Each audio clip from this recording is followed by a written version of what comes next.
Back in January, when the Federal Reserve seemed to reverse its policy of increasing interest rates, the stock market cheered. But many investors still asked why. And today we seem to get some answers.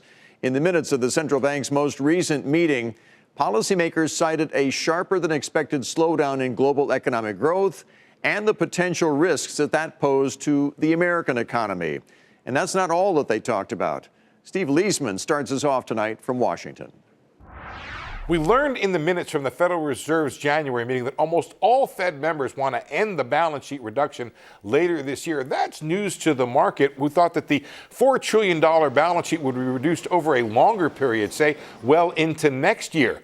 But the Fed said in its minutes it will announce a plan to halt that reduction, quote, before too long. And many in the market think that could happen as soon as March. The Fed noticed that the markets thought it was too inflexible on the balance sheet reduction, not really paying enough attention to changes in the economy. So the Fed adopted a patient and flexible policy approach to balance sheet reduction. And that led to a new statement that came out of the balance sheet at the January meeting.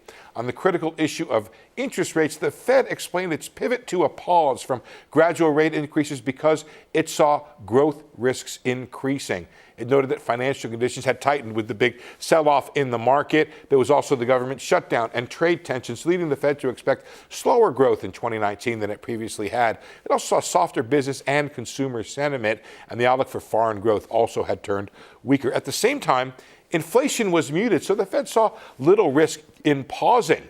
How long will that pause last? Well, some in the minute said that the Fed might return to hiking rates later this year, depending upon economic developments. And some thought that was not likely. We'll have to watch economic data and listen closely to Fed speak over the next couple months to know if a return to rate hikes is possible in 2019.